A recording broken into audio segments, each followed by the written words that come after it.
Salve, salve, galerinha! Olha só, na nossa aula de hoje nós vamos falar sobre as aplicações do Teorema de Pitágoras, que são muitas, tá legal? São muitas aplicações do Teorema de Pitágoras, só que hoje nós vamos falar apenas de 4 delas. Nas próximas aulas nós vamos falando sobre mais, tá certo? Nós vamos continuar com o capítulo 9, esse conteúdo está lá no capítulo 9, na página 65, beleza? Vamos a eles então. Bem, a primeira aplicação que a gente vai fazer é uma aplicação de semelhança que é muito tranquilo. Tá? Vamos colocar aqui um triângulo. Você está vendo aqui um triângulo retângulo. Deixa eu só colocar aqui para a gente riscar. Tá? A gente tem um triângulo retângulo e aqui a gente tem os catetos, né? 3 e 4. Perceba que esses catetos formam o ângulo de 90 graus e a frente do ângulo de 90 graus sempre fica a hipotenusa. Está aqui a hipotenusa. Tá? Então, agora, imagine que eu quero um triângulo que siga as mesmas proporções desse, só que eu quero com o dobro. Então, o que eu devo fazer? Basta que eu multiplique todas as suas medidas por 2. Perceba como é fácil. Ó. Vou colocar aqui o triângulo. De novo, temos aqui o ângulo de 90 graus. Tá? E aqui eu vou fazer o seguinte. Cada medida dessa aqui, basta você multiplicar por 2. Então, 3 vezes 2... vai dar 6. 4, vem aqui, ó. 4 vezes 2 vai dar 8. E por fim, a hipotenusa, né? 5 vezes 2, 10. É muito simples, essa que é a semelhança. Aí você diz assim, então quer dizer, tio Osés, que eu posso pegar esses valores e multiplicar por qualquer número inteiro? Por qualquer número inteiro. Ah, e se eu quiser multiplicar por 3? Não tem problema. Vamos fazer aqui então multiplicado por 3. Se eu multiplicar por 3, eu vou ter aqui um triângulo. Perceba que mais uma vez eu tenho aqui 90 graus. Então significa que aqui vai ficar a minha hipotenusa. E aqui vão ficar os meus catetos. Só que eu estou multiplicando por 3. Então 3 vezes 3, então eu já sei que um cateto é 9. 4 vezes 3, já sei que o outro cateto é 12. E a hipotenusa, 3 vezes 5, 15. Perceba como é muito fácil. A semelhança...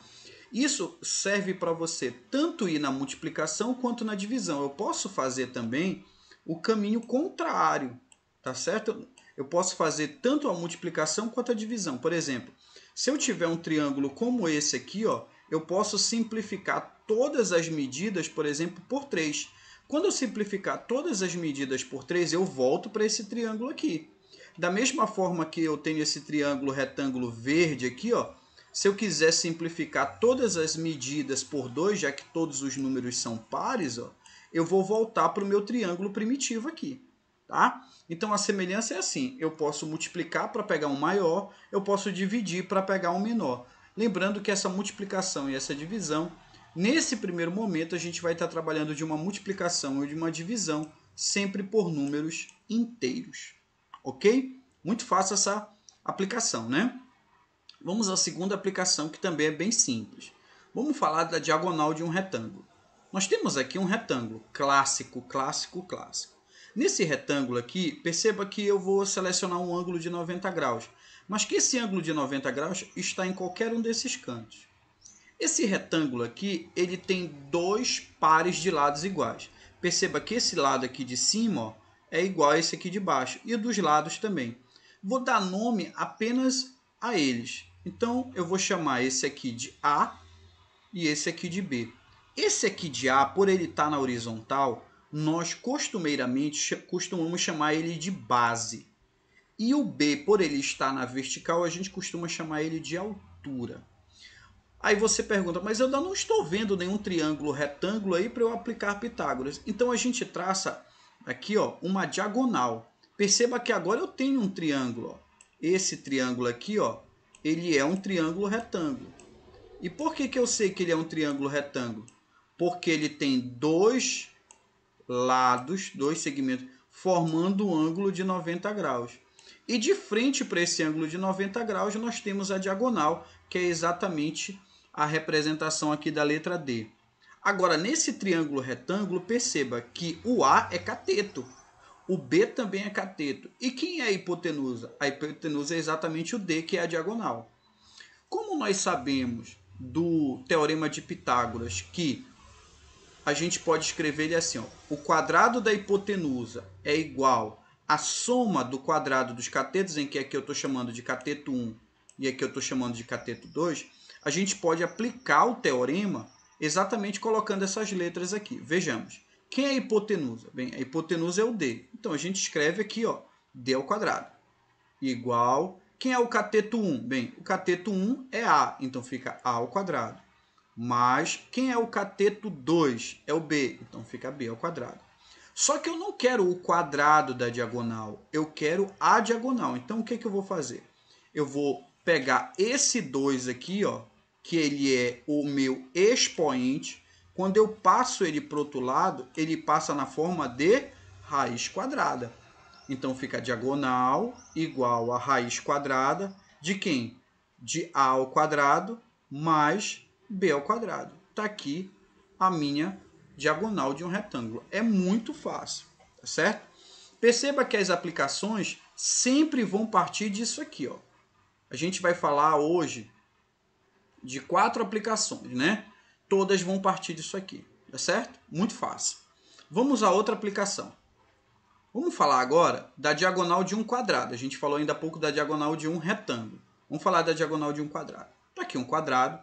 Lembra, o que caracteriza um quadrado? Ele tem que ter 4 ângulos retos. Estão aí os 4 ângulos retos. E ele também tem que ter todos os lados iguais. Então, está aí todos os lados iguais. Agora vejamos o seguinte. Que tal a gente traçar uma diagonal? Uma aqui, ó, em amarelo. Essa diagonal aqui acabou me criando um triângulo retângulo em que a diagonal, que é essa linha que está em amarelo, faz exatamente o papel de quem? Da hipotenusa. Está aqui, que é o D. Então, eu percebo que os catetos vão ser L e eles vão ser iguais. E a hipotenusa é o D. O que a gente faz então, galera? A gente aplica Pitágoras, né? Está aqui o teorema. O quadrado da hipotenusa é igual à soma do quadrado dos catetos. E a gente vai substituir. No lugar dessa hipotenusa aqui, a gente vai colocar quem? A gente vai colocar o D. Então, D ao quadrado igual... Quem é o cateto 1? Bem, o cateto 1 é L ao quadrado. Mas quem é o cateto 2? Também é L ao quadrado. Por eles serem iguais, né, semelhantes, a gente pode somar. Então, D ao quadrado igual a 2L ao quadrado. Agora, perceba que esse 2 aqui, ele é expoente. A gente fez isso ainda agora no retângulo.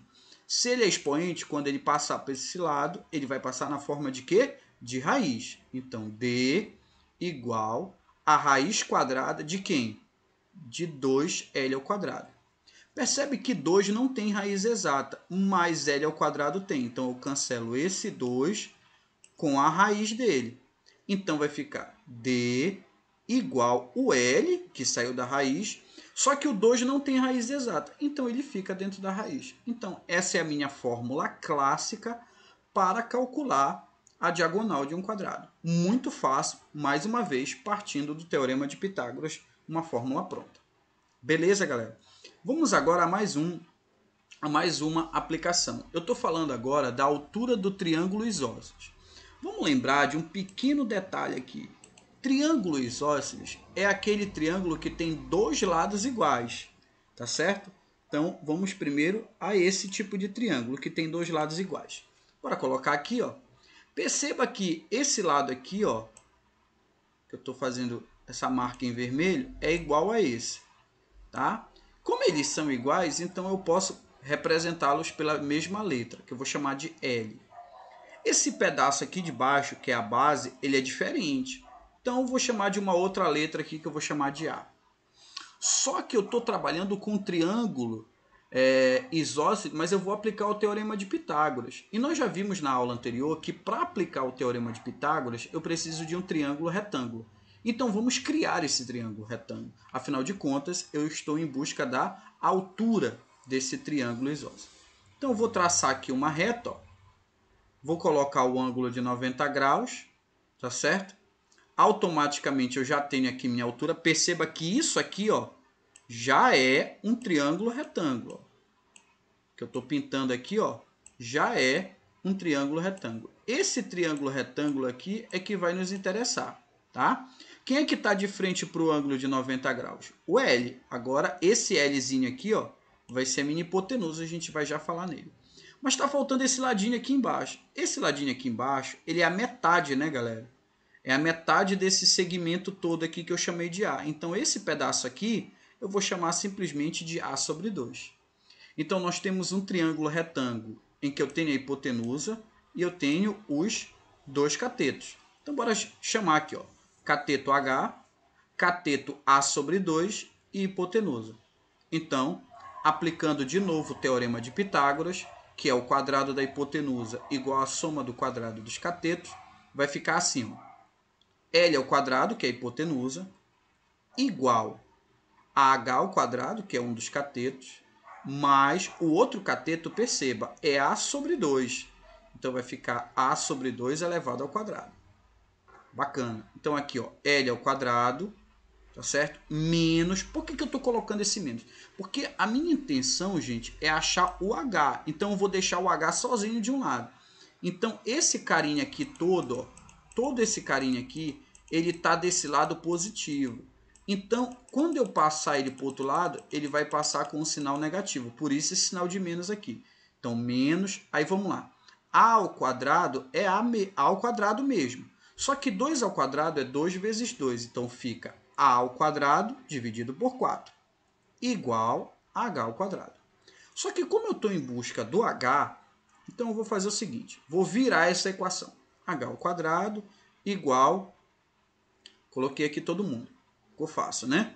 Agora, o que eu vou atrás? Esse 2 aqui, ele não é o meu expoente. Você percebe que a gente já está fazendo isso várias vezes, né? Esse meu 2, ele é o meu expoente. Ele vai passar para esse lado de que forma? Como uma raiz quadrada. Exatamente. Então, vai ficar H, raiz quadrada de todo mundo. Ó. L ao quadrado menos A ao quadrado sobre 4. Tranquilo, né, galera? Sem nenhuma crise. Então, essa é a maneira que eu calculo a altura do meu triângulo isósceles, tá? Vamos à última aplicação, tá? A última aplicação é a altura do triângulo equilátero. Vamos só lembrar aqui de um pequeno detalhe. Quem é o meu triângulo equilátero? Bem, o meu triângulo equilátero é aquele que tem todos os meus lados o quê? Iguais, não é isso? Então, vamos trabalhar com ele aqui. Para começar, vamos colocar um triângulo aqui, ó. Esse triângulo é equilátero, todos os lados são iguais. Vou colocar aqui LL, tá? Lembrando que aqui embaixo também é L, ó. Tá? Todos os lados iguais. Mas eu quero a altura de um triângulo equilátero com uma aplicação do Teorema de Pitágoras. E mais uma vez, para ser aplicação do Teorema de Pitágoras, tem que ter um triângulo retângulo. Então a gente coloca aqui, ó, uma linha perpendicular a essa base. Está aqui o ângulo de 90 graus e você percebe que eu já tenho aqui, ó, um triângulo, né? Um triângulo retângulo. Em que nesse triângulo retângulo que eu estou trabalhando aqui, ó, o que você vai perceber claramente? Que eu já tenho a hipotenusa, porque ela fica de frente, ó, para o ângulo de 90 graus, certo? Agora, quem são os catetos? Bem, um desses catetos é H, que é a altura que eu estou procurando. O outro cateto é L sobre 2, é só a metade, tá certo? Então fica fácil. Quem são os catetos? L sobre 2 e H. Quem é a hipotenusa? É o L, ok? Mais uma vez, a gente usa, né, o Teorema de Pitágoras. Percebe que todas as nossas aplicações nasceram daqui, dessa relação. O quadrado da hipotenusa é igual à soma do quadrado dos catetos. Bacana. Quem é a hipotenusa? L. Então fica L ao quadrado igual. Quem é o cateto 1? H ao quadrado. Mas quem é o cateto 2? O cateto 2 é L sobre 2 ao quadrado. Ok? Só que veja, galera, eu estou atrás do H. Então eu vou fazer o mesmo procedimento que eu usei ainda há pouco no triângulo isósceles. Eu vou isolar o H. Então vai ficar assim, ó, L ao quadrado. Essa galera aqui que está positiva vai passar negativo, menos, aí de novo. L ao quadrado fica L ao quadrado. 2 ao quadrado é 4. Então aqui vai ficar L ao quadrado sobre 4. Igual a H ao quadrado. Só vou inverter a equação aqui, ó, vai ficar H ao quadrado igual. Bem aqui embaixo, você sabe que aqui embaixo tem quanto? Tem o 1. Então, tirando o MMC entre 4 e 1, o meu MMC vai ser 4. Então vai ficar assim, ó. 4 dividido por 1 dá 4, vezes L ao quadrado, vai ficar 4L ao quadrado.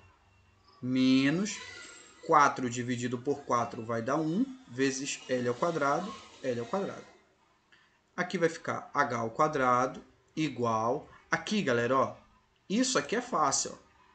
Quanto é 4L ao quadrado menos L ao quadrado? Dá quanto? 3L ao quadrado dividido por 4. Permanece aqui. E agora o que eu faço? Mais uma vez, esse expoente 2 vai passar para o outro lado na forma de quê? Na forma de raiz quadrada. Então, nós vamos ter H igual a raiz quadrada de 3L ao quadrado. Agora, perceba. Na hora que eu for tirar essa raiz quadrada, o 3 não tem raiz exata, mas esse 2 cancela com a raiz aqui para o L. Então, eu já sei que o L vai sair fora. 4 tem raiz exata. Quanto é a raiz quadrada de 4? Não é 2? Então, vamos lá. Aqui vai ficar H. Então, aqui em cima vai ficar L raiz de 3. O L sai da raiz, mas o 3 não, porque 3 não tem raiz exata. E a raiz de 4 é 2. Então, está aqui a minha fórmula pronta. Tranquilo? Então, essas foram as nossas primeiras aplicações do Teorema de Pitágoras. Perceba que são aplicações extremamente simples, que dá para você fazer tranquilamente, tá certo? Na próxima aula nós vamos fazer mais aplicações e na nossa aula do Meet nós vamos resolver bastante exercícios, tá certo, galera? Fica aquele nosso forte abraço e até a próxima aula. Valeu, galera. Tchau, tchau.